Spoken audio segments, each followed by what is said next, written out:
मोटापा अब सिर्फ वजन बढ़ने का मसला नहीं रहा, बल्कि आलमी सतह पर इसे एक दायमी बीमारी तस्लीम किया जा चुका है। और जितने भी माहिरीन से हम डिस्कशन कर चुके हैं, हर बीमारी का जो मेन कॉज होता है वो कहीं ना कहीं मोटापा ही होता है, जो शुगर, ब्लड प्रेशर, दिल के अमराज और जोड़ों की खराबी जैसे संगीन मसाइल की बुनियादी वजह बन रहा है। जदीद मेडिकल साइंस में बैरियाट्रिक सर्जरी को ऐसे मरीजों के लिए एक मौसर इलाज के तौर पर देखा जा रहा है जिनमें रिवायती तरीके नाकाम हो चुके हों। वजन कम करने की सर्जरी किन मरीजों के लिए नागुज़ीर हो जाती है? क्या ये तरीका महफूज है और इसके नताइज कितने देर पा होते हैं? साथ ही वजन कम करने वाले इंजेक्शंस पर बढ़ती हुई बहस के तनाजुर में ये जानना भी जरूरी है कि क्या ये वाकई पायदार हल हैं या महज वक्ती सहारा। तो इन्हीं अहम निकात पर रहनुमाई के लिए हमारे साथ मौजूद हैं डॉक्टर शहजाद आलम शाह साहब, of surgery, advance laparoscopic and bariatric surgeon है फातिमा मेमोरियल हॉस्पिटल में। सर, वेलकम टू सुनो पाकिस्तान।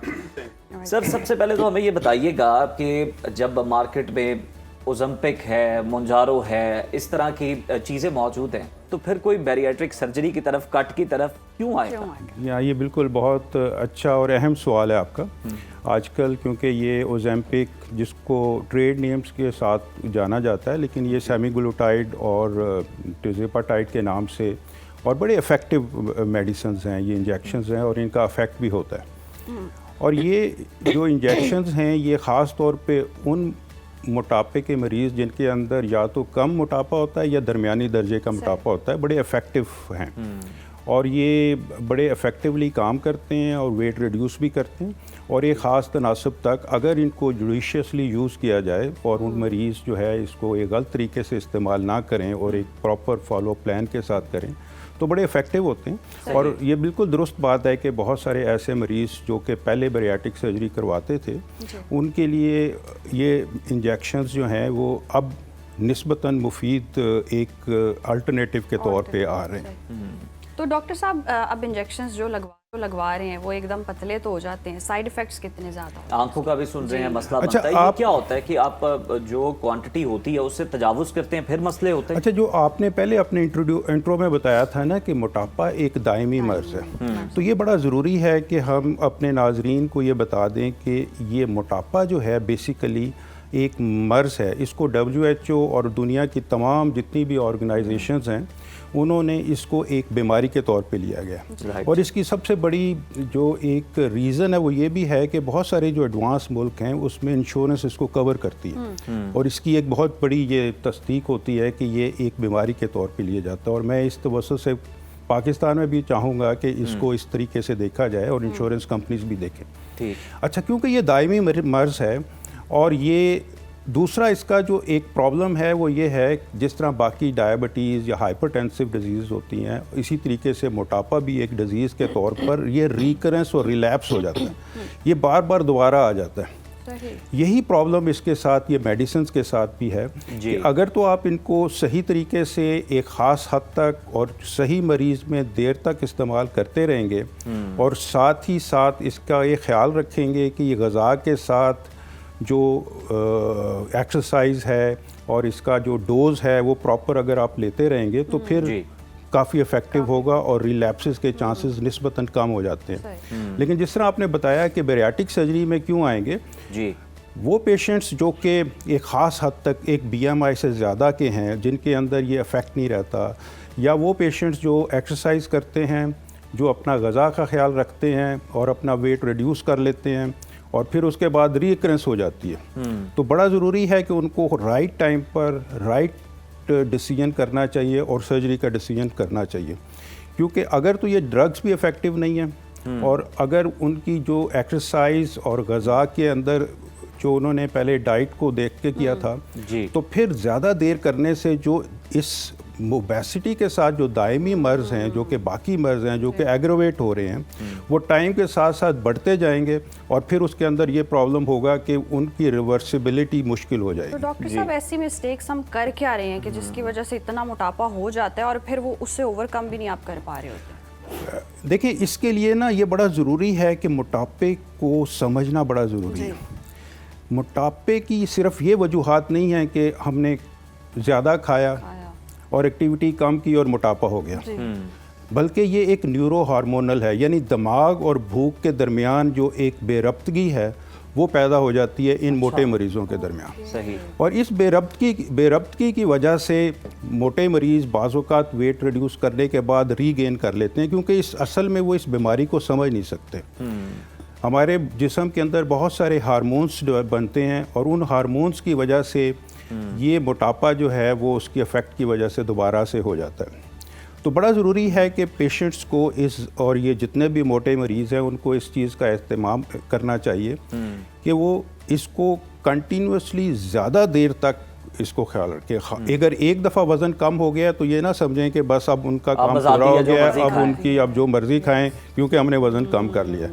तो उसको एक बहुत अरसे तक इसको बीमारी का, जिस तरह आप डायबिटीज़ को ट्रीट करते हैं, आपको पता है कि ये बीमारी है, इसको हमने सारी ज़िंदगी ट्रीट करना है। तो मोटे मरीज़ के अंदर भी ये एक बीमारी है और ये न्यूरोलॉजिकल और हार्मोनल बीमारी है और इसको उसी तरीके से ही ट्रीट करना। अच्छा डॉक्टर साहब, एक चीज़ और भी कहा जाती है, अगर आप इंजेक्शंस को भी साथ देख लें, और ये कहा जाता है ख़ास तौर पर जो जिम करने वाले लोग हैं, और आजकल बहुत सारे लोग जो हैं वो जिम करते हैं, वो कहते हैं कि अगर आप कार्डियो के ज़रिए अपना वेट कम करते हैं तो उसके वापस आने के चांसेस बहुत ज़्यादा हो जाते हैं एज़ कम्पेयर टू अगर आप वेट ट्रेनिंग के साथ करते हैं तो वो इतनी जल्दी आपका फैट वापस नहीं आता। ये दुरुस्त है? इसमें क्या हिकमत क्या है? इसमें क्या कोई ख़ास हिकमत नहीं है। हाँ। असल में तो बीमारी को समझने की ज़रूरत है जी।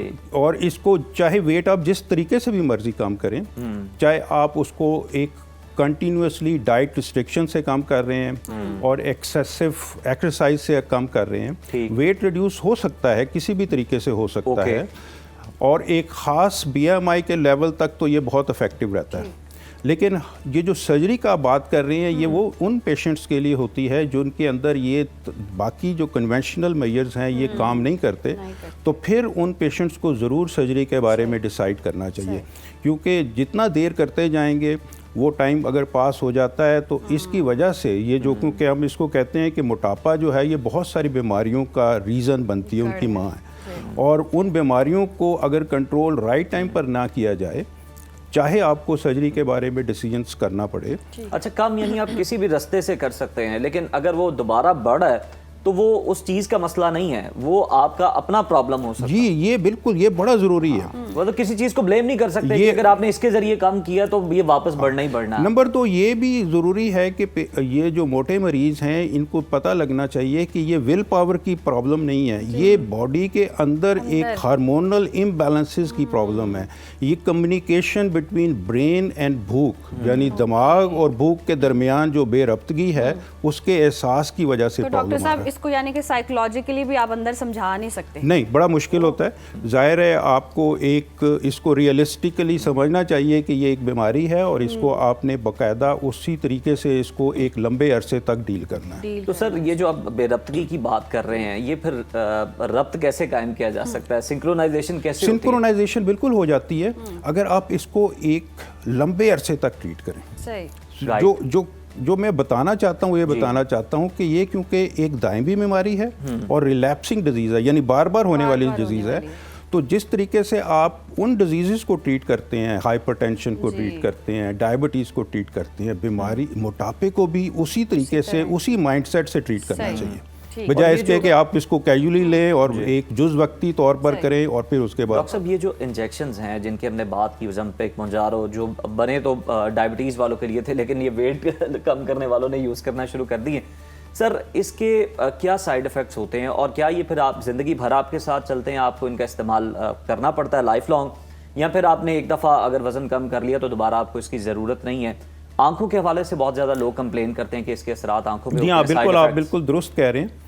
जिस तरह बाकी तमाम मेडिसिन्स के साइड इफ़ेक्ट्स होते हैं, इसी तरह इन मेडिसिन्स के भी साइड इफ़ेक्ट्स हैं। अगरचे ये बहुत अच्छे वेट रिडक्शन और ख़ास तौर पे डायबिटीज़ कंट्रोल के लिए तो ये बहुत अच्छे इंजेक्शंस हैं, लेकिन इनको बड़े लंबे अरसे तक इस्तेमाल करना चाहिए। और ये, लेकिन ये चीज़ ज़हन में रखें कि ये किस तरह से कम करते हैं। अच्छा, ये जो इंजेक्शंस हैं ये गैस्ट्रिक एम्प्टिंग को रोकते हैं, यानी कि आपके मैदे की जो एम्प्टिंग है उसको कम करते हैं, तो आपको एहसास रहता है कि आपका पेट भरा हुआ है। इंसुलिन की रेजिस्टेंस को ये कम कर देते हैं, तो आपकी डायबिटीज़ कम हो जाती है। लेकिन इसके साथ साथ अगर आपका ज़्यादा इंजेक्शंस ले लेंगे या कुछ पेशेंट्स के अंदर ये ज़्यादा इफेक्टिव अगर तरीके से वो उस अमल को करेंगे तो फिर उसमें मतली का आना, पेट का बहुत ज़्यादा भरना या बहुत ज़्यादा वीकनेस महसूस करना, थायराइड के ऊपर प्रॉब्लम कर सकते हैं जी। और बड़ा जुडिशियसली इनको उन पेशेंट्स में यूज़ करना चाहिए जिनके अंदर पहले लबलबे की सोजिश हुई थी, क्योंकि उसकी प्रॉब्लम्स इसके साथ आ जाती हैं, आँखों की प्रॉब्लम्स इसके साथ हो सकती हैं। तो ये तमाम साइड इफ़ेक्ट्स बिल्कुल दुरुस्त हैं, ये इसके साथ होते हैं और वक्ती तौर पर और टाइम के साथ खुद से इसको इस्तेमाल नहीं करना चाहिए, खुद से डोज नहीं बढ़ानी चाहिए और इसके साथ साथ एक्सरसाइज और डाइट का ख्याल ज़रूर रखना चाहिए। अच्छा डॉक्टर साहब, अगर हम सर्जरी की बात करें तो ये सर्जरी कितनी महफूज है और किन लोगों को करवानी चाहिए, और दूसरा अगर करवा ली है उसके बाद फिर क्या एहतियात है? ये सर्जरी जो है असल में एक चीज़ तो ये क्लियर कर लें कि ये कॉस्मेटिक सर्जरी नहीं है, ठीक है।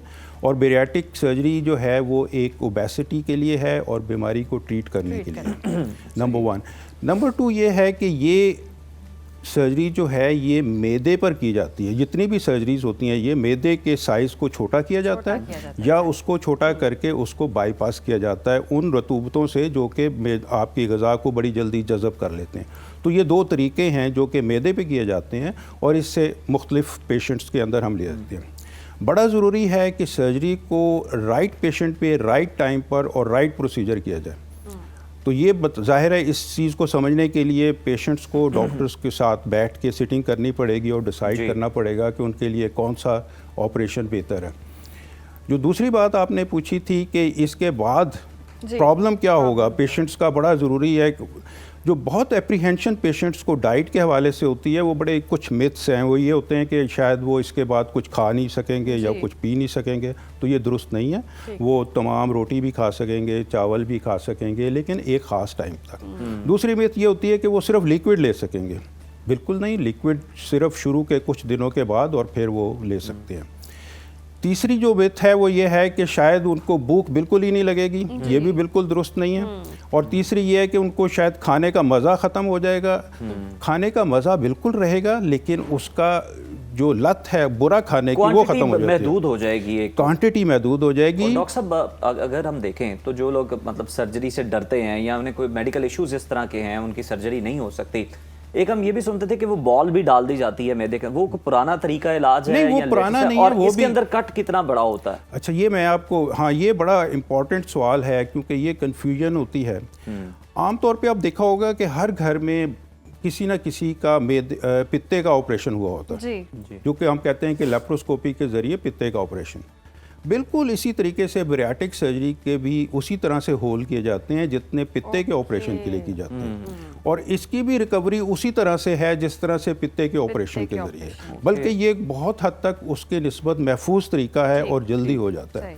तो एक तो ये बड़ा ज़रूरी है बताना कि ये बड़ा कट नहीं लगते, बल्कि इसमें पंक्चर्ड वूंड किए जाते हैं जो कि 1 सेंटीमीटर से छोटे होते हैं और 3 से 4 होल किए जाते हैं एब्डोमेन में, और उससे ये सारा का सारा सर्जरी का अमल पूरा हो जाता है।